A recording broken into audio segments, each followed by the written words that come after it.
Welcome back, Eytan's Essentials. We appreciate you on our sixth day, which a lot of people call game day. Thank you for joining us. You haven't already? Well, you can change that. Thumbs up, subscribe. Behind me, one of the most absurd moments of the offseason, clearly. This man is just ridiculous in his own right. But is going to be pretty instrumental in making you some money. I'm going to tell you about that. But this is it. All right. We've done player props. We've done round robin parlays. We've done teasers. We've done a ton of Monday night, Thursday night. We had a beautiful Thursday night same game parlay. We've done all of that, all to get to here. Eytan's Essential, 3 bets that you have to place. You have to place. This is just non-negotiable. If you're here for me, if you're here for the NFL, if you're here to fade, if you're here to laugh at Jonathan Gannon or anything else, these 3 bets are the must-bet essential bets, whatever you want to call it. I don't know. I didn't think of it ahead of time, so it's not really rolling off the tongue like it should. And that's my fault for not coming fully prepared. I just came prepared with plays as opposed to anything else. Yeah, I still got some stuff here for you. All right, well, check this out real quick. Let's check this out. This is courtesy of you over here at Caesars. You bet $50, you get $250 back. Weekly bonus bets of $50. You have to be 21 or older. Gambling problem, call 1-800-GAMBLER, right? Beautiful. I've got this Josh Allen over what? And again, I'm giving this to you as your first bet, 34.5 rushing yards for Allen, 30.5 passing attempts for CJ Stroud. $50 plus 300. Where did I get it? Well, I got it on OddsShopper.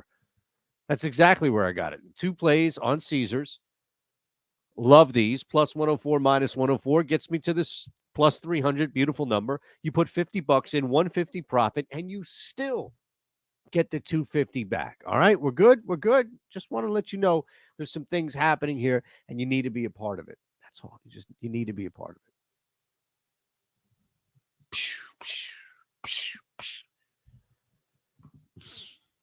it. All right, the first play. This is it. The number one play.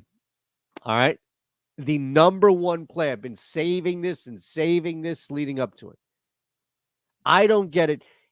Outside of the fact that it wasn't Patrick Mahomes and what we're used to with the Kansas City Chiefs, despite it being, first time this guy's starting and everything, I don't know if I would call Washington's offense sluggish, slow, things along those lines, as it's just taking a little bit.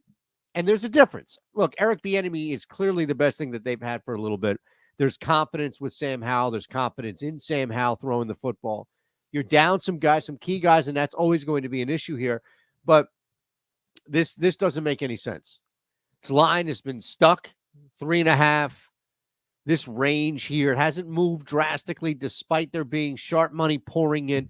It doesn't make sense to me outside of one thing.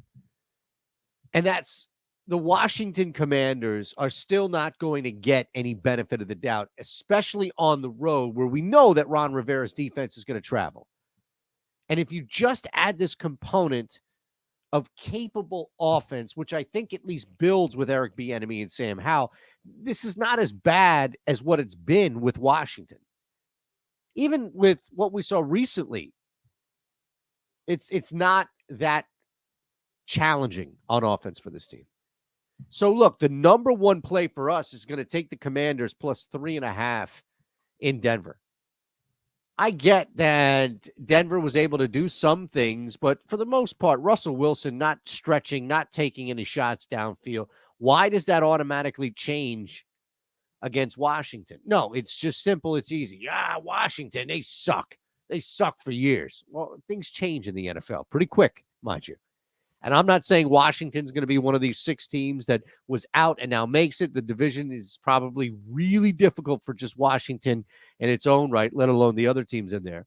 But the Commanders getting 3.5 on the perfect side of this key number at 3. So you can blindly bet this. Seriously, I just tell you to blindly bet this number and you're going to come out profitable. The reality, though, is that I don't even think we need, but I'm definitely taking these points simply because Washington being shorted, mostly because it's just easy to continue to paint that lazy narrative that this team is dog shit. Move on, move on. We will move on. We will. So this line for our player prop here has a little bit of gap. And I'm curious to see where this ends right now. But I've seen Keenan Allen's receiving yards from 70.5 to 73.5 across the board. So there is a little bit of a gap. Now, that's not insane, but there's a little bit of a gap right there, noticeable gap right there. The Titans, okay.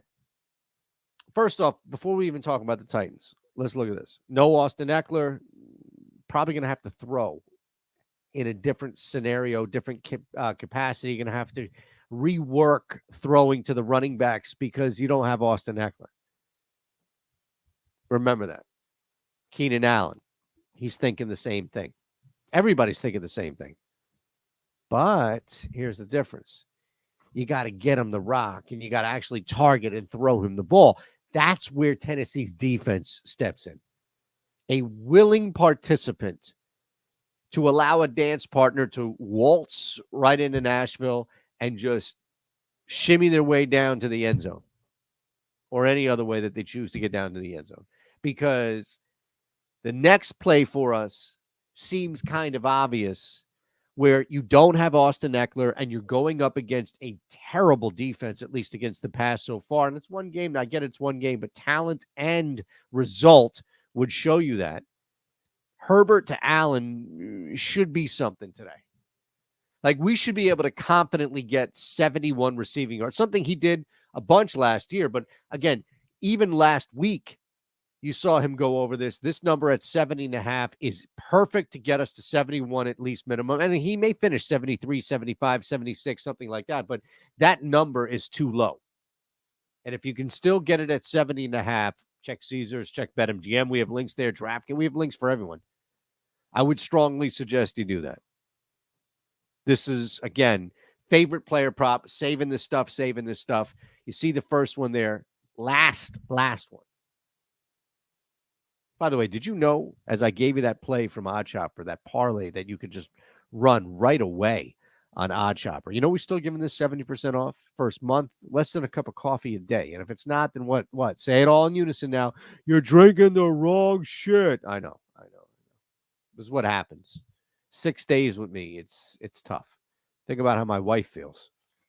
Hey, here's the thing. 2 quarterbacks that have a bright future, I think, in the NFL. 2 quarterbacks that are going to be led more by their respective defenses, especially the home team, than their offense, than them leading their offense. Let's slow down here. The third and final play, these must-bet, essential NFL plays. You ready? Dun, dun, dun. Yeah!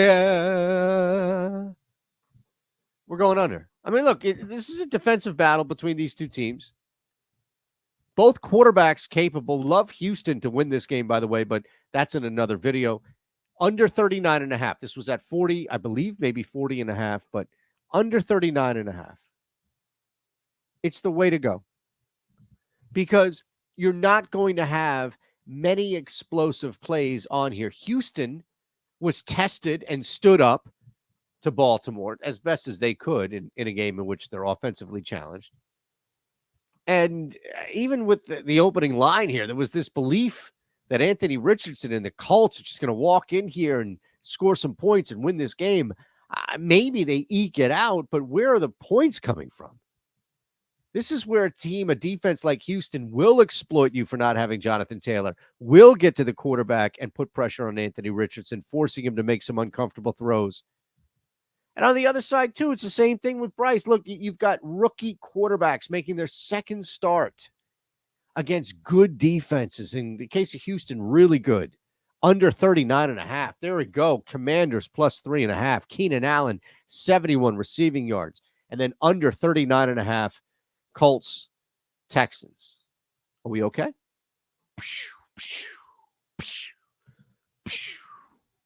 You can run, man.